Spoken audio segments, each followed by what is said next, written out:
to another episode of Sales Sheroes, where we champion women in sales. I'm your co-host, LaDonna Hale, and today Angie and I will dive into the vital topic of self-leadership, as well as effective communication to access tools that you need for support and really just to guide yourself through your sales journey. How are you, Ange? I'm so good, LaDonna. How's it going? So good. I just got back from my national sales meeting in Nashville, Tennessee. We had so much fun. So much fun. Those can either go two ways, really fun and educational, or really shit crazy where everyone's whacked out and drinking and away from home. So they all think it's like salespeople gone wild. Which road was yours? Yeah. So, thankfully for me, because I've been on, we're coming right off of this dry January. I've had dry 10 years. I don't drink anymore. So a lot of people know that. A lot of people don't know that. My husband came early, which was beautiful. And I will do that every time now. I have not done that in the past because sometimes events like that can be triggery for me because of my lifestyle choices.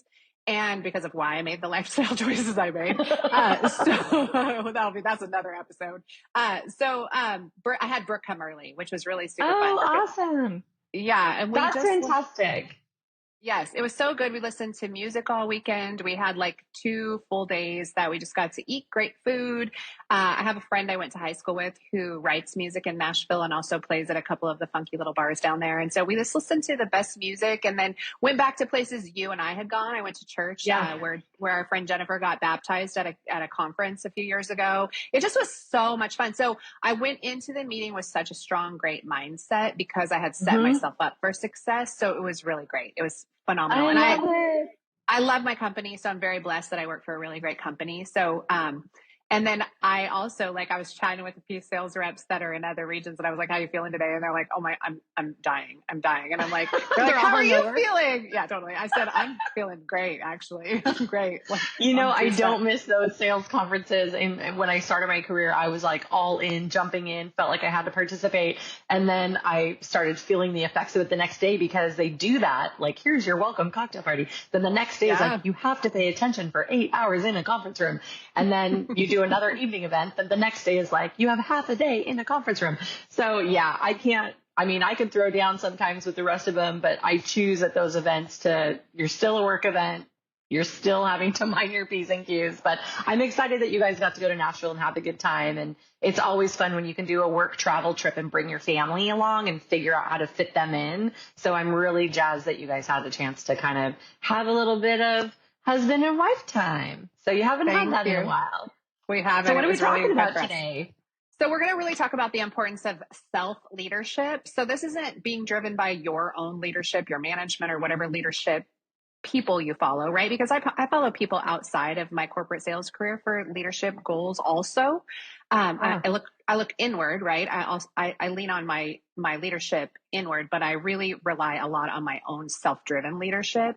And I think that that's something that comes, one, with time, but two, with the knowledge of learning and training.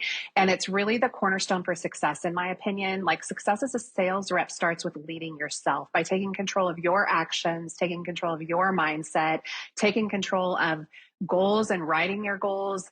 It's how we become true leaders of our own destinies. And I think that that's really important, especially in corporate sales, because I've been blessed enough to have a sales career that has walked alongside also entrepreneurial sales and network marketing. We ran a huge company in the network marketing space alongside a corporate sales career that was also incredibly successful, over $2 million in sales in corporate, with these huge numbers coming in with network marketing. And in order to do that, I had to be I don't do that currently, but in order to do that in that season in my life, I had to train myself. I had to really invest in my own mindset. I had to really invest in writing strong goals and being very aware of that. So today we're going to talk about some different components of self-motivation and really touch on highlights of guiding yourself. Nine things. We're just going to talk. I could go on and on and on with this one. So I seriously. So I bared it down to 9 things that you can really focus on. So you have something tactical that you can walk away with. So self-motivation, this is a big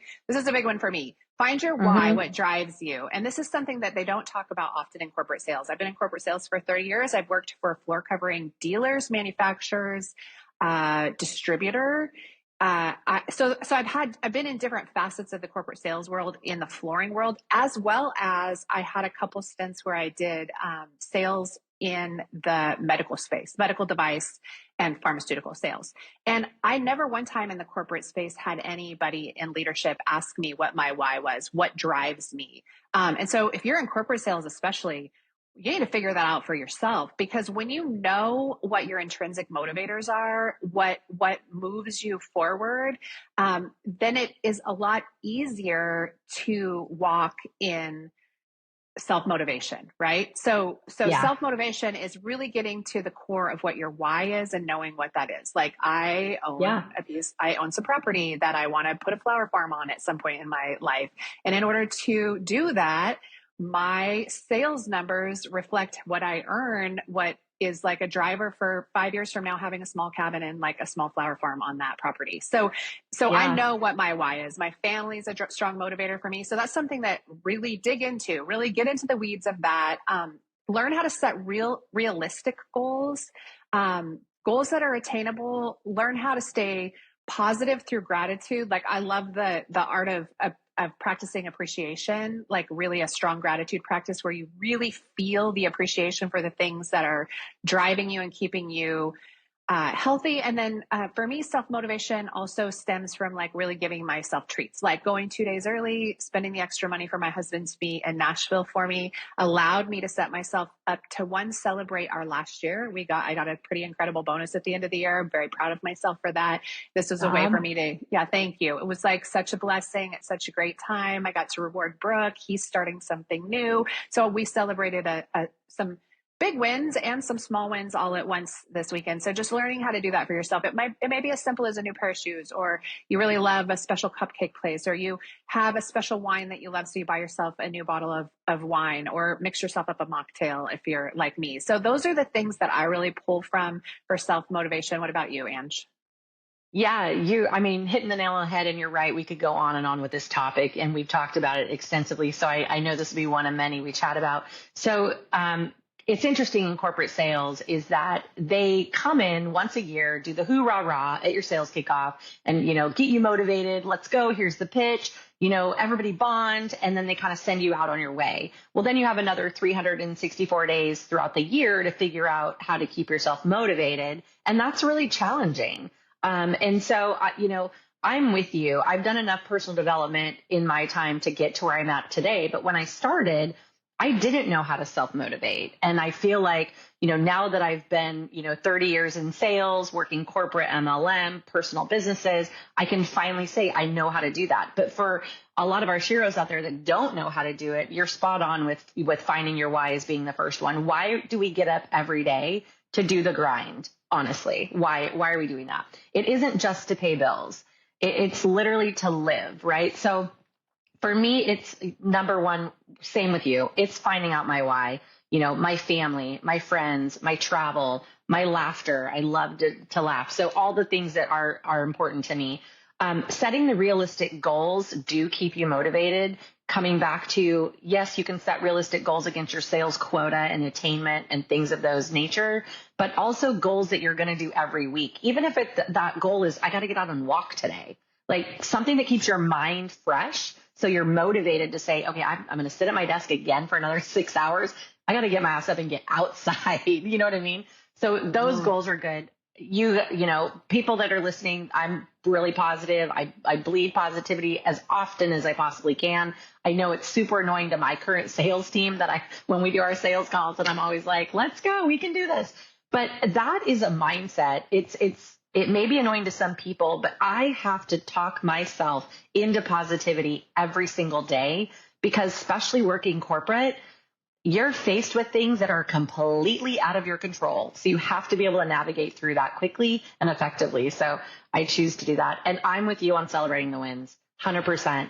And I know I'm regurgitating kind of what you're saying, but for me back in the day, it was, I got to get myself a pizza. Like I could afford a pizza, and then graduated to now I go on, global vacations with my daughter, or getting to purchase things for my mom I never thought I'd be able to do in my lifetime. So celebrating the wins, small or big, because a small win to me could be heading down to that bakery because I will be going to the candy shop and getting myself a bag of candy or kind of cupcake while you watch me eat it. I love that. I love that so much. I love that so much. I think it's so important, right? Like if pizza fuels you, buy yourself a pizza, like treat yourself. Yeah. I think it's important to do that. And you can do it economically smart because we're not always like, Hmm. I have not always been in a position in my sales career that I had the income coming in yet because I was either rebuilding something new or starting at the beginning of a company. Like you know, if you don't have the revenue that you're currently wanting, you know, setting the stage for giving yourself small wins that you can afford is really important.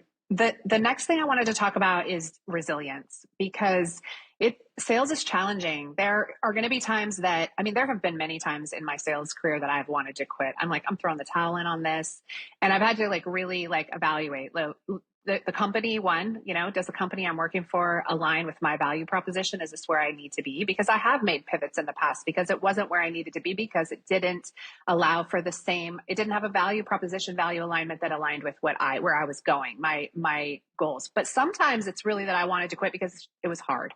It was just really Right. challenging. And so developing resilience for the ups and downs in sales, rejections and setbacks are part of the process. The ability to bounce back and persist is really key to long-term success. So just Totally. figuring out how you build strong resilience and what are some tips that you have for people to do that, to build resilience in your sales career? Yeah. So what I do, because you're right, whether you're starting your own business, working MLM, working for someone else, corporate, it doesn't matter. There's so many things that you're faced with that are out of your control, or just even when customers are rejecting you, right? Or they break up with you in that regard, you have to be able to be strong. And not everyone is strong. And it takes years to build up that thick skin that they always tell us we should have. I know for me, what I've done, because I tend to take everything personal, what I do on resilience is I always try to picture myself a willow tree. I know this sounds corny, but even in job interviews, when people are like, oh, you know, what do you do when you're faced with issues or you're stressed out or whatever, or a lot of changes? When I do coaching with people, I say, always think of the analogy of a willow tree that you just sway in the wind. Whatever way your company is flowing, whatever drama you're getting that day, the rejections, you got to be able to ebb and flow with them. Because otherwise, if you don't, it's going to eat at you. You're going to be stressed out. Then it affects your health, then your family, and the list goes on. So for me, I always have the analogy of the willow tree, being able to ebb and flow. And, you know, setbacks are part of the process. Rejection in sales is very much so part of the process. And just don't think of rejection as a negative thing. We're always taught that rejection is negative. It doesn't have to be. Rejection is like, okay, maybe they don't want it right now. A no is a no, but it's not always a no forever. So I think that just everyone needs to ease up on rejection, and everyone needs to ease up and have more resilience when it comes to, you know, the setbacks and the things that you face that are hard, for sure. I love that. Thank you. It's so important. Effective time management was the next on my little list of things I wanted to talk about. This one's a really challenging one for me. Yeah. I love to work in flow. I have taught myself how to do that, but in that you can't always be an effective time manager because sometimes I'll get caught in a project and I'm like, this is going so well. And I'm like looking at what time it is and I'm like, oh my goodness. Like last night, my husband asked me for some advice and some help around his LinkedIn. And I wasn't in the best space. But this morning, before I got on the rower, I was up before it was my work day starting and I was getting on the rower. I'd just done my journal and I just came at him. Right.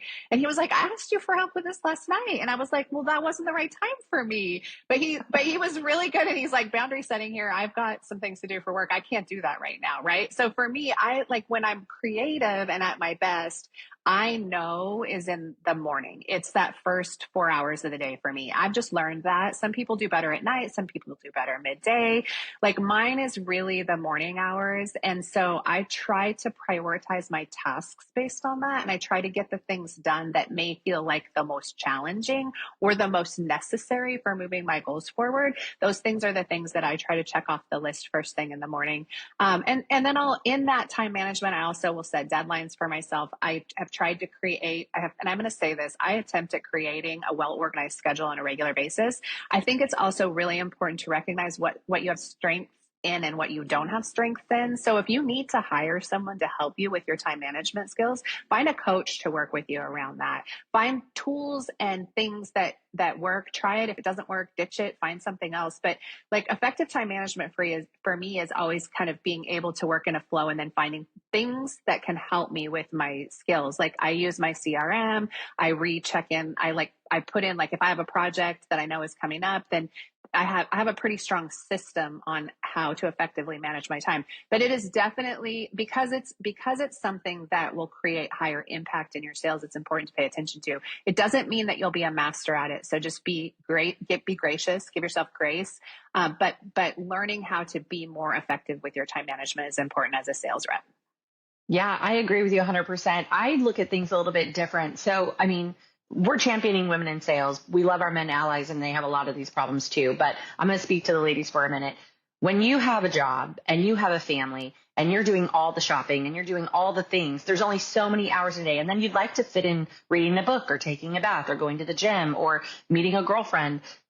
There's so many hours in the day that you're just like at the end of the day going, I feel like I did so much today, but yet I did nothing. So if you ever feel like that, you're my people, because I feel like that sometimes. What I do for effective time management, and I am a work in progress. This is not a consistent. I need to be better about this, and I keep working on myself. But what I do is I know what time I get up every day, and I know what time I go to bed. So that's my like time block, right, in my mind. And then out of the time block of when I get up and when I go to bed, there's things that I know are non-negotiable, like I'm going to work out, I'm going to shower. I plug those into my time blocks and I just time block my day. And then I look at like, okay, the non-negotiables, like you've taken your kids to school, that's a non-negotiable, you have to do it. Right. And so plug those in first and then go and say, okay, what are the job duties that have to get done today that need my complete and utter focus? And then plug those in. And give them the time that they deserve for you to be the best you at your job. Because again, you're your biggest commodity. You have to have that job to support your family. And then whatever time is remaining on your time block, then go, okay, I can fit in a walk with my girlfriend. I can fit in reading my kids a book, or I can fit in baking some cupcakes. And really look at this is what I do. So it's not for everyone. But when I look at my time block, then I'm like, okay, I'm not wasting any time from the time I get up to the time I go to bed on just scrolling through TikTok for 5 hours. Honestly, my social media time is when I'm laying in bed, which I know they say not to do that, but I do 30 minutes or so when I'm laying in bed of like, okay, catching up on the end of day. Who do I want to chat with? And then going about, because to me, that isn't as important yet to have it be a larger time block for me. But so yeah, for time management for me, time block all day, every day has been really helpful because I visually see my calendar and go, oh crap, I have a lot to do today. Or I block out, okay, I've got free time. What do I want to do? I have no idea. I'm going to go figure it out. Right. But that just seems to work for me for time management. Adaptability is really important to me because the sales landscape is always evolving. The ability to adjust your strategies, embrace new technologies, and pivot when needed is essential for sustained success. Adaptability is it's like so important. Like it's probably one of the most important things, I think, because we have to be malleable to change because things are always changing. I mean, we just went through this with the pandemic. Like the whole face of how we sold changed. Like I watched companies go out of business because they couldn't pivot fast enough for that. So like really finding a way to do that. What are some things that you do to be adaptable in the sales world? Yeah. So I think that I just reach out to my tribe when I'm stressed in something that I've got going on, because work will consume us. We've allowed, our society has work at the forefront, not family, not passion projects, etc. And so I reach out to my tribe and I bet, I've called you up and been like, I need 1 minute. And you're like, you got 2. And I literally word vomit the issues. And then even just sometimes getting out whatever the issue is, I can adapt and pause and go, okay, I feel heard. I got it out, and now I'm going to adapt to. Sometimes there's no reaction for what you need to adapt to, but you have to get your feelings out. You have to feel and process through that, whatever the issues of it is. So I feel like that's important to own. You can't adapt without pivoting who you are. And you can't pivot who you are until you Yeah. change your mindset and your attitude. So if you go in something stressed, you got to pivot and change the attitude to adapt out of it. So for me, it's my tribe. Yeah. I love that. That's huge. Yeah, I would say the same for me. Like I'll call you, I'll call my girlfriend Heather, I'll call Gail. Like I have a list, Tammy, like depending on what you're the first one I start with when it comes to sales. Anything sales related, it'll be you and Heather because Heather's also in sales in my industry. I think we're probably right on the same point. Like if you don't have that, I'm going to say this, ladies, if you don't have a tribe that supports you, that loves you, that are women that are at least understanding the lifestyle that you're wanting to live and the lifestyle that you're living, you can create that. You can put some boundaries up around the people that are not serving that need, and you can go out and you can find the people that will serve that need. Because I'll tell you, I have my people, and that has changed my life. Like outside of family, I have my women that support me and help me and are honest with me. Like that's another thing too, is that you don't always tell me what I want to hear. I mean, like, which you want that. So I can't be adaptable if you're always telling me that everything I'm doing is great when I have something in my life that needs a change. The next thing I want to just talk about really is effective communication. It's honing your communication skills. And sometimes like I've had to do some adjustments in this recently because we all communicate differently, right? And so in order to be the most effective communicator with leadership in my company, with sideline salespeople, with family, like learning and training yourself how to be an effective communicator, how to articulate effectively, how to pause when you need to pause, really has, I mean, building strong relationships happens when you learn to be an effective communicator. So in driving myself in self-leadership, I have to be able to communicate effectively with the people around me. Like pay attention to what maybe body language is or what the tone of the conversation is. If I'm confused about something, I notice when I start to get frustrated in a situation because I feel like I'm not being heard, it's generally because there's some confusion. There's like a miscommunication between myself and the person. So if I immediately stop myself and say, hey, I think we're missing missing something here. Like, I feel like I'm maybe communicating something I think I'm communicating, but you're hearing something different. That always works, right? So if you haven't done any training on effective communication, reading books, listening to some podcasts that teach you how to do that, that's probably one of the bigger skills I've given myself, because I used to interrupt. I'd get excited and then I'd always be thinking about what I could say next. And I'd be like this interrupting. Have you ever heard that joke, interrupting cow, and then the person says moo? I don't know why, but I like play that in my head. So silly. I almost did it just to do it, but I was like, she's talking about not interrupting. I won't interrupt. It's so funny, but it's so true, right? Like I'll just play the analogy in my head of me being a cow, and then I'm like, okay, then just be quiet and listen. But so training yourself how to be an effective communicator is so important. Yeah. There's big value. And I'm all over that. And, you know, if you don't know me, I like to talk a lot. I always have been very high energy. And so effectively communicating isn't necessarily what I am trying to say. Communicating is also how I'm being received. So understanding who I'm speaking with and knowing that when I talk to my friend Oksana, it's one way. When I talk to Dawn, it's one way. When I talk to, you know, LaDonna, it's another way. And it's not only what I'm saying, but I am currently doing active work around communication because I get flustered and I get excited and talk really fast and everyone's like, what the heck is she saying? Like, what does she mean right now? So not only articulating myself and communicating what I'm trying to get out, but also who my audience is. So when I meet new people, I'm always very kind to say, you know, hey, how do you prefer to communicate? Are you more open-minded? Do you prefer direct communication? And I even ask my customers that sometimes when I'm setting up like the next meeting, you know, hey, Bob, we always use Bob. Hey, Bob, it was so great meeting you. Making sure that I'm meeting your expectations.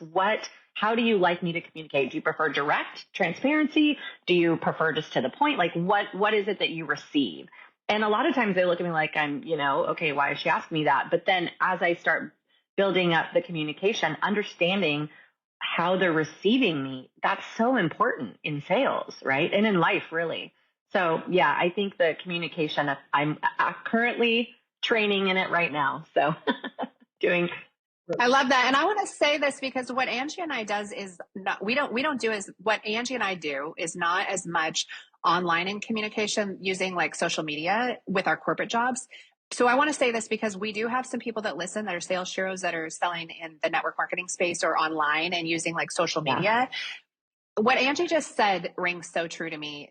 Understand what someone's level of, like, how they want to be communicated with. I don't like voice clips on social media. Like, I will not listen to them. Like, it does not work for me. Voice clips don't work for me. I'm not always in a space that I can actually listen to what someone's saying. I might be in a meeting and I can quickly scroll through my texts and I can answer you. So I just want you, that's an important piece of communication is if you don't understand, like, I've had people jump in, try to sell me something, but they don't even understand how I communicate. Right. And I mean, there's huge value in that. That's just a little, like, I know kind of your pain point to side note. Voice messaging is my pain point to group texting. And we've got the same thing. Yes. I'm like, I don't understand it. I hate it. I don't know what, I mean, I'm on them, right? But I'm like, every time they go off, I'm like, I don't want to talk to everyone. So yeah, I feel your pain on the voice stuff for sure. Yeah.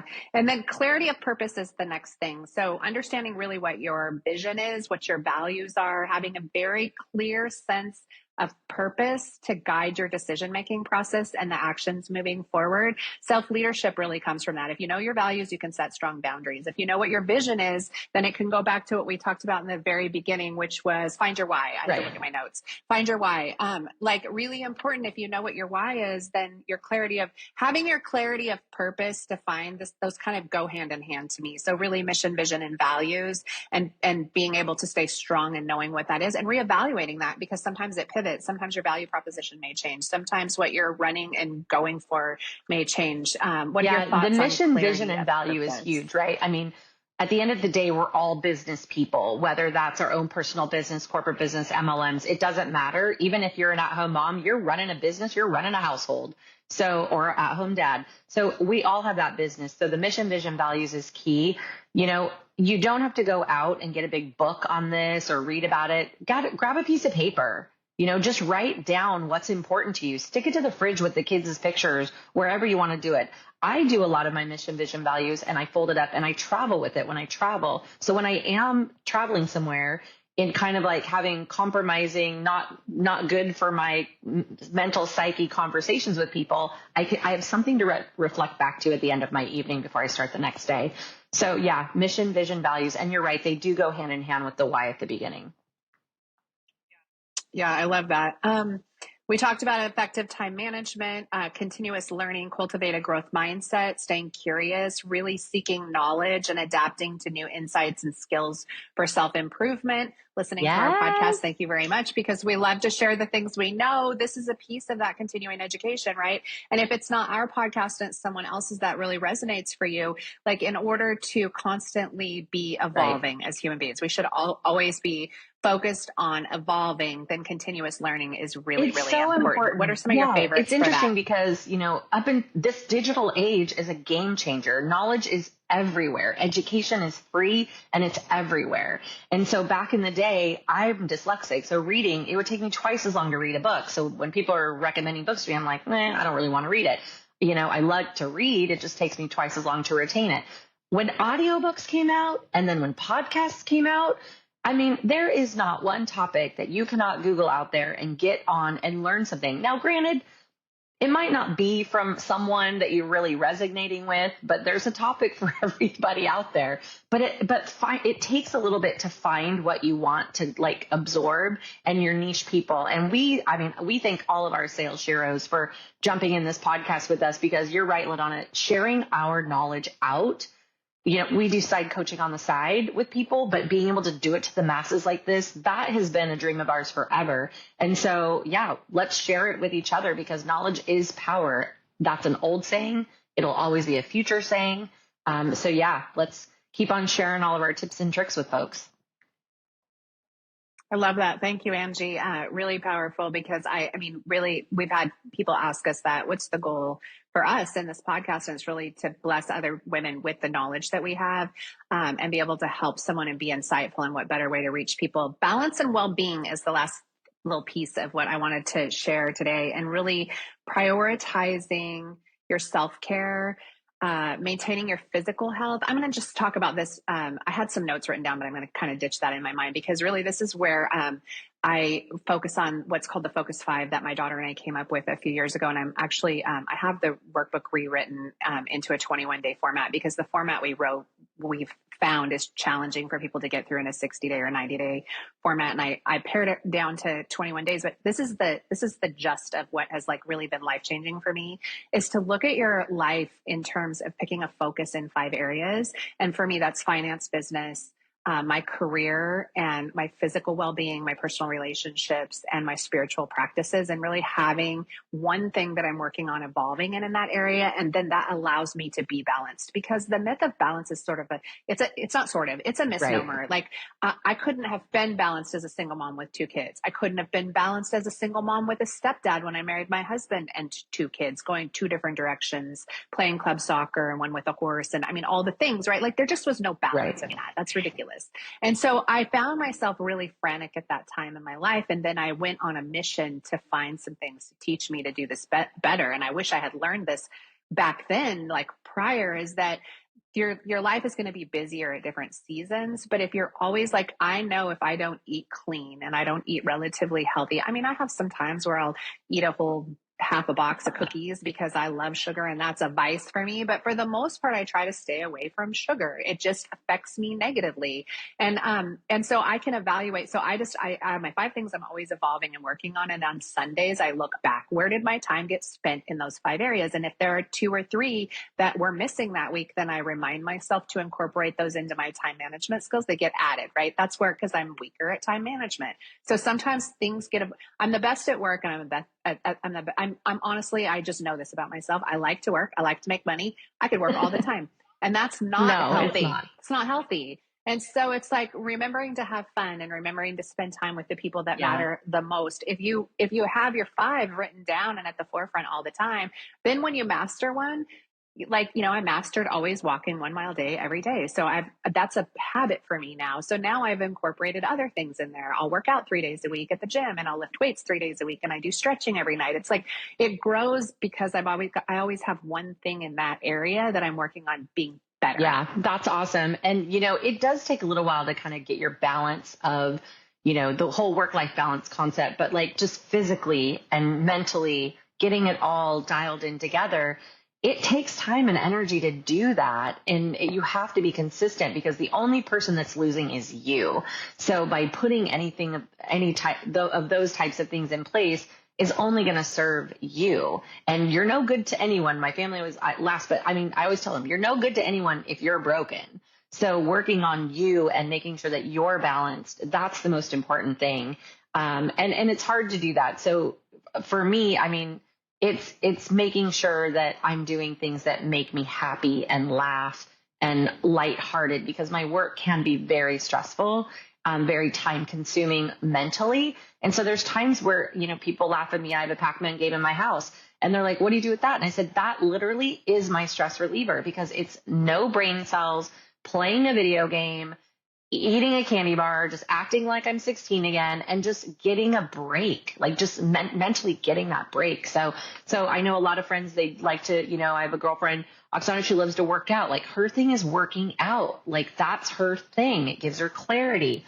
So whatever it is that can give you that balance, I mean, that's part of like build that into your time management, because it's so crucial as we keep going forward in the digital age of selling and the digital world we live in.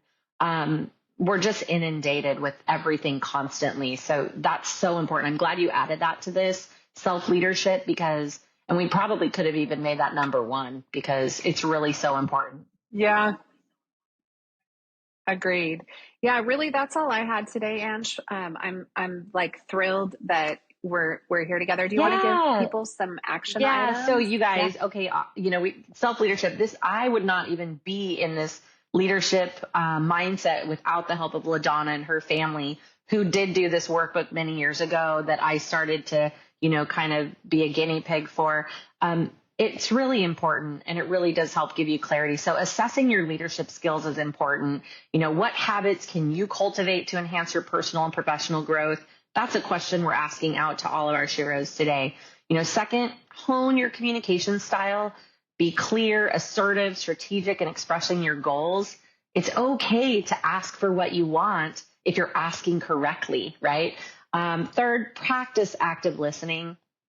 I'm guilty of this all the time because I get so excited But it is a powerful tool in understanding others and also to be understood yourself. So yeah, closing us out, Sales Sheroes, we're so excited you guys joined us today on the self-leadership, the journey to becoming exceptional leaders. It all starts with us, no matter what we do. I'm definitely an extension of LaDonna and the hard work that she's put in, because I learn from people I like, know, and trust. You guys are going to hear me say that all the time.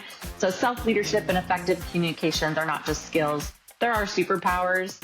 So go Sheroes on that. So empower yourself, communicate with purpose, you guys. Watch your leadership soar. But until next time, let's all just stay empowered and keep conquering all of our sales goals.